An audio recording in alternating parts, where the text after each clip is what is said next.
Okay, so thank you guys all for being here, of course. As Debbie said, the biggest part of my heart is connecting with all of the people that are going through the breast cancer journey. That's really what brings me a lot of joy, to be able to feel that trust, and also very humbled when people are willing to share their journey and trust you in everything that they're going through.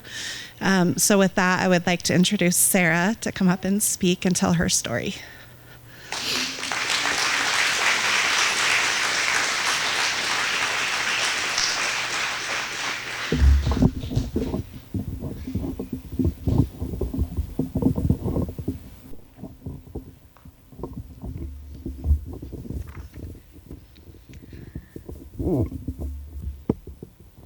I'm not as tall as Amy, so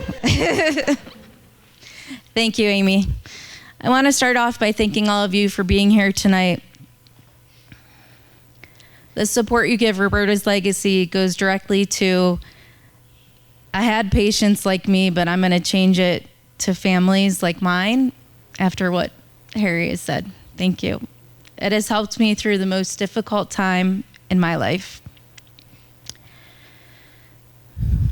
Before I get into my journey with cancer, I want to try and exercise with you all.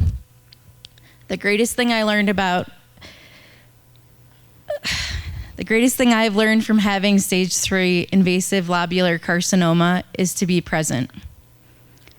So let's look around. Think of 5 things you can see, 4 things you can touch, 3 things you can hear, 2 things you can smell, and 1 thing you can taste. Now that we are all grounded, we'll go back to July of 2023, where my story begins. In the summer of 2023, we moved from New Jersey to Colorado with our 3-year-old daughter and our 5-year-old son. It was a dream come true.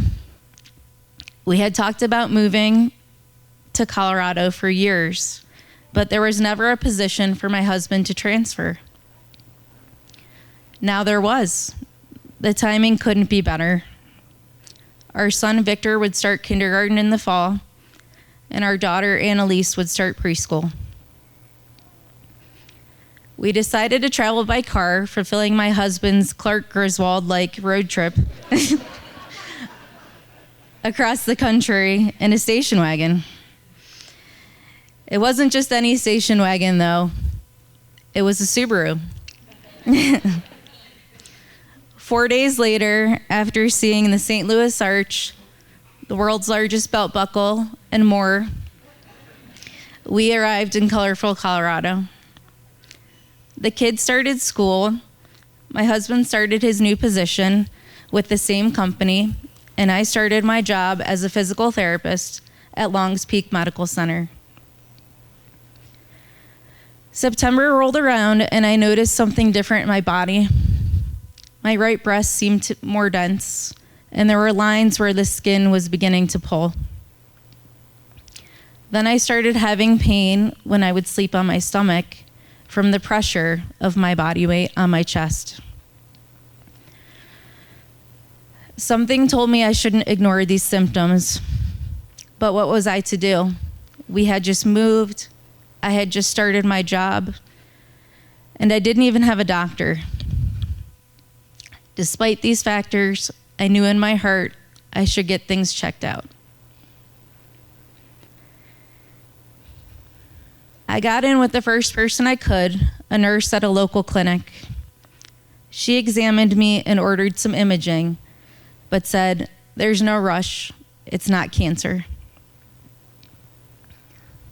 I scheduled a mammogram and an ultrasound 6 weeks later.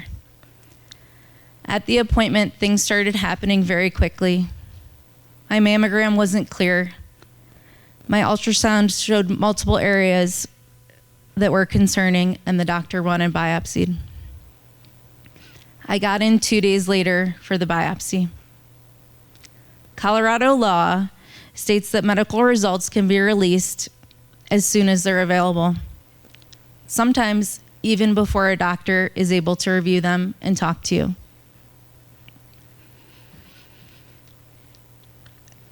this is what happened to me. My medical background is a double-edged sword in this case.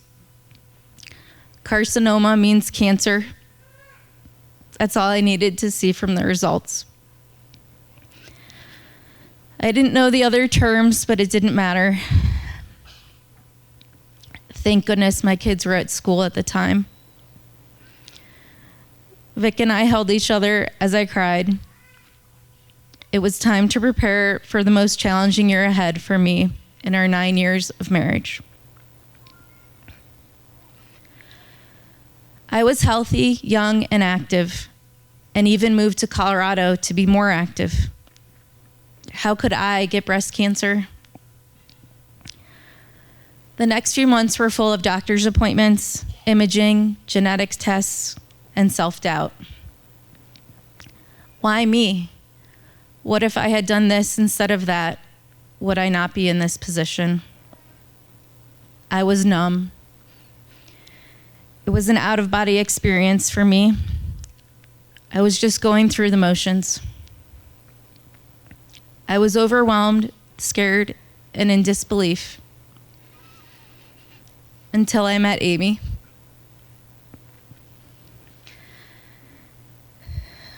Nearly a month after being diagnosed, I heard about Roberta's legacy from a colleague.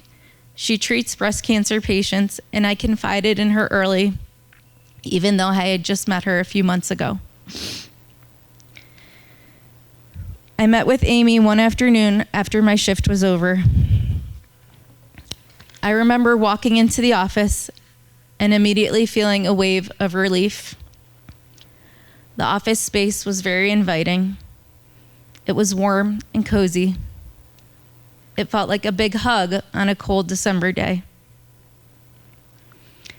Throughout this journey, I've kept a journal, and I'd like to read to you my entries from December 12th and 13th of 2023.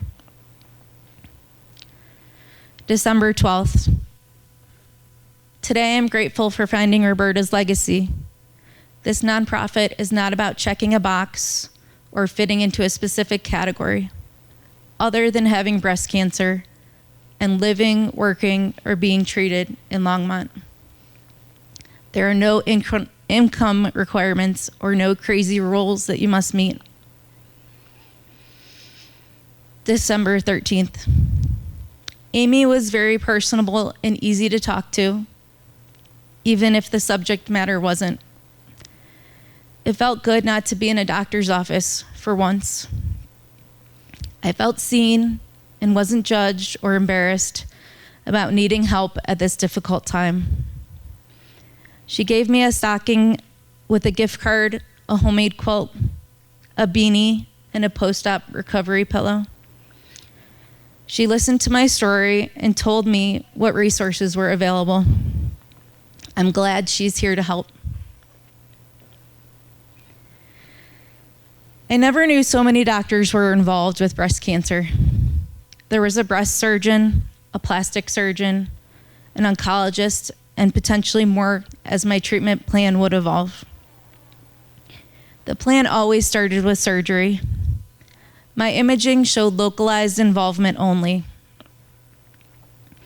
I was thankful for this, and I chose a double mastectomy, given my age of 38 and being premenopausal. As it was explained to me, I would have the double mastectomy and likely only need radiation based on my testing results. I was relieved. As a physical therapist, I know some of the difficult side effects of chemotherapy, and I didn't want it. I also didn't want to lose my hair because of my kids. It sounds silly, but I thought they wouldn't recognize me as their mommy and would be scared. One of the highlights of that year was getting my double mastectomy early. I wanted all of this to be done and over with. So December 20th, 2023, I got the greatest early Christmas present ever, my surgery. My parents flew in from Florida to help, and everything was going great. I was on my way to recovery. or so I thought. A few weeks later, my tumor and lymph node biopsy results came back. This is when I learned that lobular cancer does not image well. 3 out of my 4 lymph nodes were positive for cancer.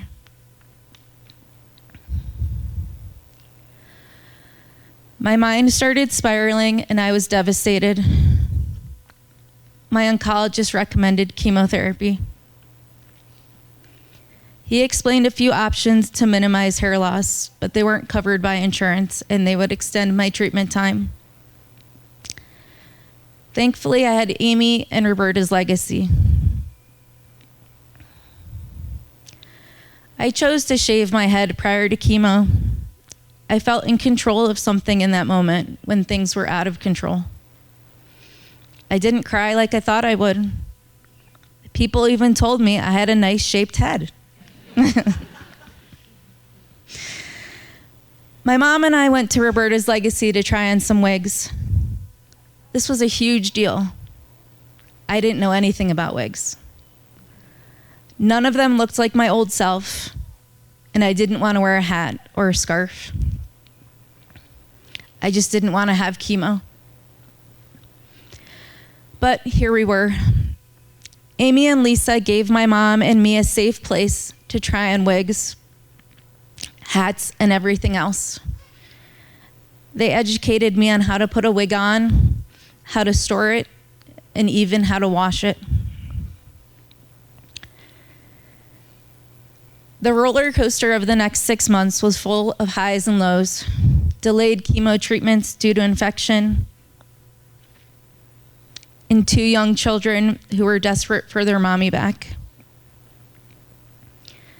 Despite all of the physical, emotional, and mental trauma I went through, Roberta's legacy was always there. Daily and monthly expenses like medical bills and our mortgage were piling up. I felt embarrassed and ashamed that I couldn't work to provide for my family like I always had before. The financial burdens that Roberta's legacy assisted with kept us on track, allowing us to stay in our new home and continue the prescribed treatment. The stress of living paycheck to paycheck was eliminated. What a relief. I could spend the next few hours going over my journey, but I will spare you the details. I do want to mention a few other moments with Roberta's legacy that stand out to me throughout the last year. I'll go back to my journal. This is my entry from February 14th, 2024, which is a week before I started chemo. Today I went to Roberta's legacy and met some other women who are fighting breast cancer as well. One of them was named Sonia. She had just finished Red Devil chemo and was some time out of active treatment. She had hair. She looked great. She said she even felt great. And she was traveling for her job. She was incredible, and she had made it. Meeting Sonia and hearing her story gave me hope and courage in a time when I was at my lowest point. There is nothing that can replace that day for me or meeting her. My entry from April 2024, when I was in the middle of chemotherapy treatment. Roberta's legacy referred me to Jane in Boulder for acupuncture. I've never had it, but I'm excited to try it for stress relief. Jane is the first person I remember asking me the question of, "Who are you?" She didn't start by asking about my breast cancer. I had to think about it for a long time since all I had thought about recently was my breast cancer. But who was I? There was so much more to me than my cancer diagnosis, and she wanted to know it all. In that moment, I felt like myself again. I wasn't a cancer patient, I wasn't a number. I wasn't just someone getting treatment. I was a mom, a wife, a physical therapist, a marathon runner, and more. I had just forgotten about it all.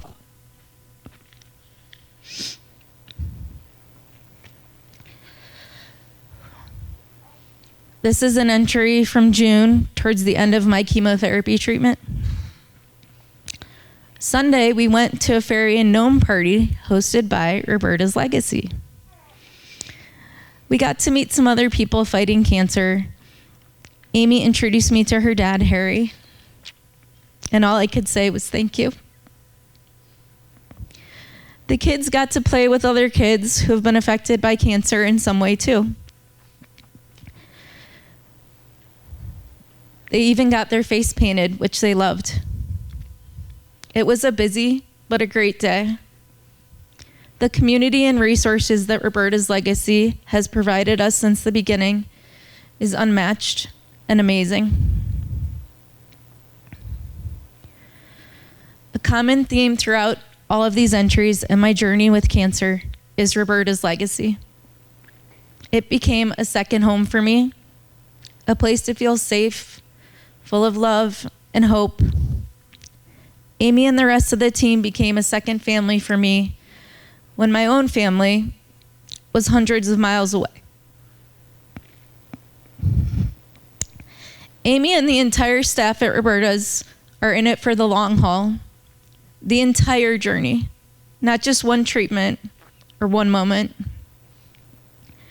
This organization is truly unique in that way, and I haven't seen or heard of any other organizations that truly extend a lending hand throughout your journey. On top of that, the support I received from other members, the support my family received via museum passes for the kids or events for the whole family, has been a gift. Their kindness and compassion is endless. Every breast cancer journey looks different. Mine has included surgery, chemo, and radiation. Due to my age, the type of breast cancer, and being premenopausal, it also includes oral medication and monthly shots, which I am currently taking. I will have my reconstruction in January, and thanks to your support of Roberta's Legacy, they will still be there for me and my family. I'm almost done.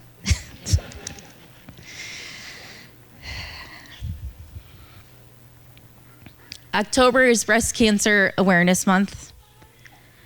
This was my first October since being diagnosed. It's a little bit overwhelming to see every business, every place you go, pink, and I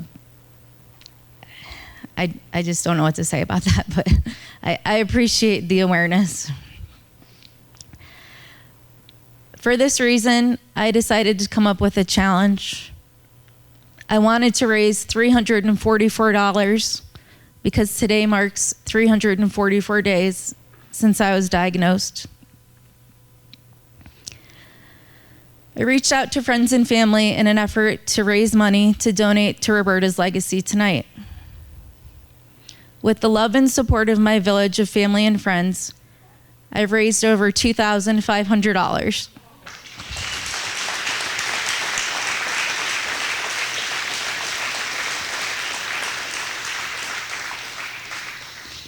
Thank you.